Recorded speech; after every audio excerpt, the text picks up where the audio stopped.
Bismillahirrahmanirrahim. Assalamualaikum warahmatullahi wabarakatuh kepada semua pelajar khusus KP 60404 Kaedah Pendidikan Kualitatif.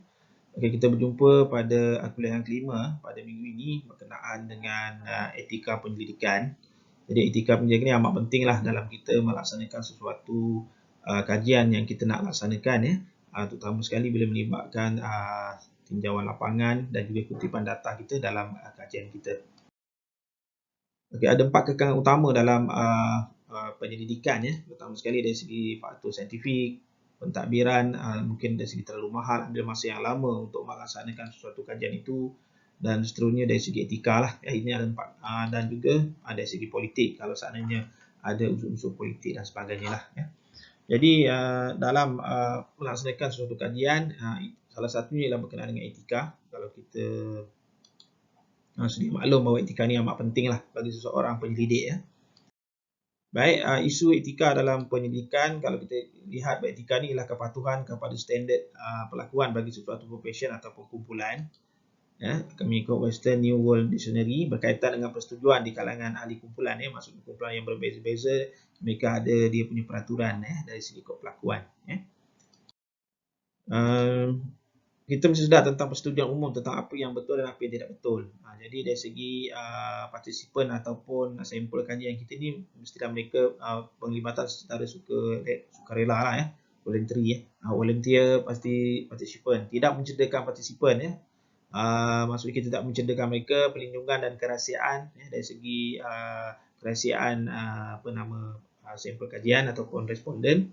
Dari segi kejujuran, analisis dan pelaporan, ya, dan juga lembaga penyelidikan institusi lah kalau melibatkan sesuatu institusi, ya, atau dan juga kod etika profesional, ya, melibatkan dari segi etika. Okay, kita lihat dari segi penglibatan secara sukarela, yang mana dalam penyelidikan sosial, adalah pencerobohan ke dalam kehidupan seseorang. Jadi dia memerlukan masa dan tenaga, maklumat peribadi, ya, mungkin didedahkan kepada orang yang tidak dikenali, ya. Jadi dalam penglibatan dalam kajian ataupun eksperimen ni secara sukarela ini, banyaklah dari segi etika penyelidikan perubatan maupun dari segi etika penyelidikan sosial, ya. Okey, dari segi penglibatan sukarela, kalau kita lihat responden dirangsang oleh kepercayaan yang kajian akan memberi faedah kepada mereka. Mungkin akan mengancamlah generalisability kajian, ya. Dan selanjutnya mustahil untuk diikuti sepenuhnya, terutama dalam kajian lapangan kita lah. Jadi kita kena pastikan responden ataupun sampel kajian itu benar-benar sesuai dengan kita punya kajian, ya. Okey, seterusnya kita tidak mencederakan partisipan. Maksud mencederakan ni tidak sesekali mencederakan subjek kajian sama ada sukarela atau tidak. Maksudnya kita melaksanakan secara paksaan lah. Kita tidak boleh melaksanakan sesuatu information yang kita nak dapatkan tu secara paksaan kepada mereka, ya. Jadi contohnya termasuk mendedahkan maklumat yang boleh memalukan atau membahayakan subjek. Itu dari segi etika yang kita kena tahulah. Dan kita kena lihat kepada bahaya yang kurang nampak dan cuba melindungilah. Biasanya kalau melibatkan information atau maklumat-maklumat yang mereka tidak setuju untuk didedahkan, contohnya tingkah laku deviant, sikap yang popular, menjatuhkan maruah dan sebagainya, Okey. Seterusnya tidak mencederakan partisipan juga. Kita harap setiap projek pendidikan yang mempunyai risiko mencederakan orang lain mustahil untuk memastikan semua kemungkinan yang boleh mencederakan. Setengah-setengah reka bentuk pendidikan menyebabkan ketidakadilan yang lebih, daripada yang lain-lain. Contohnya, kalau kita mengkaji tentang demografi lah.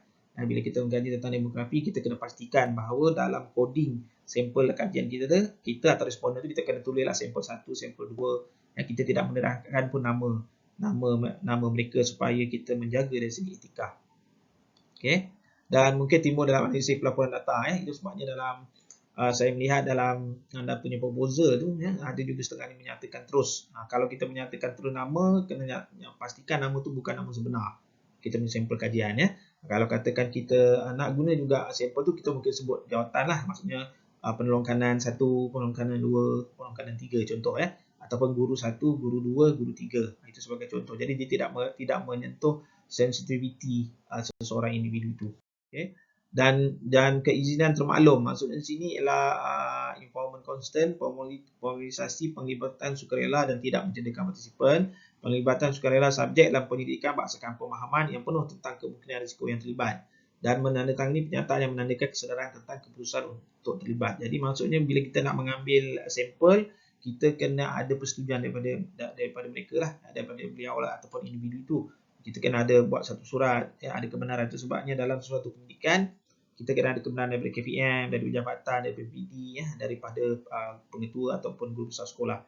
Dan juga kepada guru yang terlibat. Kalau guru lah, kalau sampel tu ibu apa pun, kena ada kebenaran dia secara bertulis supaya tidak timbul di kemudian hari lah.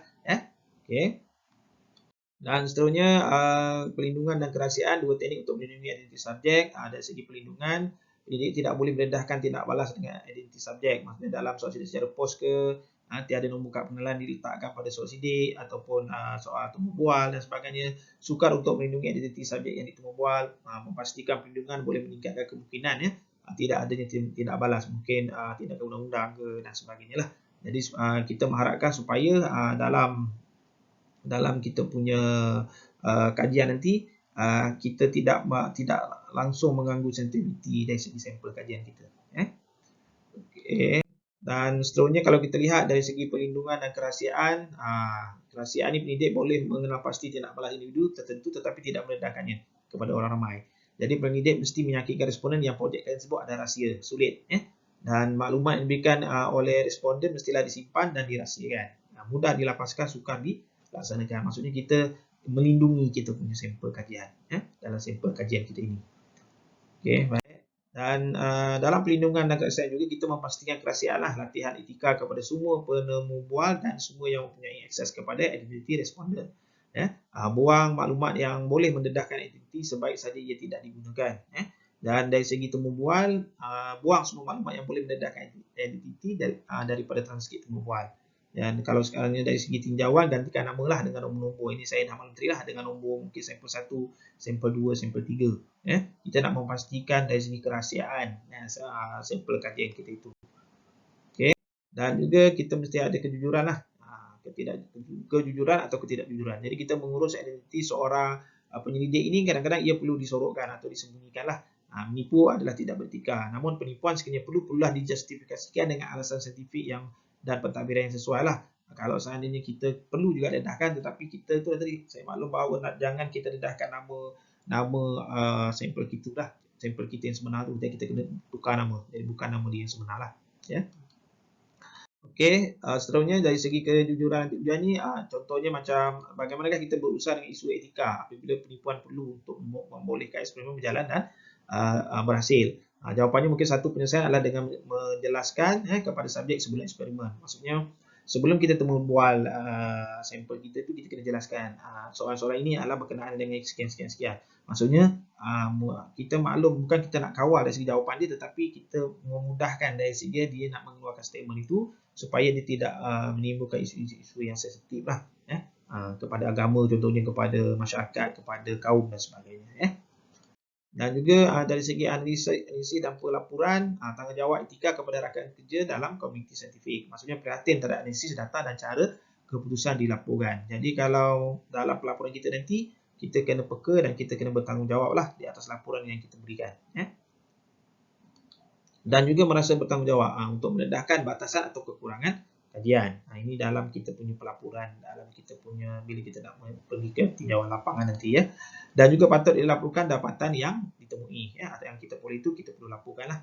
Kita kena dalam kita etika pendidikan kita kena telus kita kena lihat skop pengumpulan data kita mesti menjawab kepada objektif kajian ataupun persoalan kajian lah. Okey, kalau kita lihat ini lembaga penilaian institusi RIB ni contohnya kalau di mesti ni panel fakulti lah menilai semua proposal kajian yang melibatkan subjek manusia bagi menjamin hak dan kepentingan subjek dilindungi, memastikan risiko yang dihadapi oleh subjek adalah minimal. Minimal ni atau minimal. Sebenarnya itu sekarang ni di UPSI kita ada kelulusan etika yang melibatkan melalui Pusat Pendidikan Inovasi. Kita kena mohon kebenaran, kita kena nyatakan kalau kita menggunakan sampel ni kita nyatakan di situ ada borang dan diluluskan oleh RMIC lah ataupun Pusat Pendidikan Inovasi. Itu antara salah satu. Jadi pelajar master dan PhD yang terlibat dengan melibatkan sumber manusia, guru dan sebagainya perlu ada surat kebenaran lah kalau yang melibatkan isu topik ataupun tajuk kajian yang menimbulkan sensitivity lah, yang ada sensitivity. Contohnya macam kami pensyarah pun mesti ada kebenaran bila kita nak pergi ke sekolah. Itu sebab kita ada IRAS kan, daripada IPRD bahagian dasar pendidikan. Seterusnya kita ada kebenaran daripada jabatan dan juga seterusnya lah tu, peringkat universiti pun sama. Contoh pertama, kalau kita nak melaksanakan geran-geran yang melibatkan sampel guru dan sebagainya lah. Okay.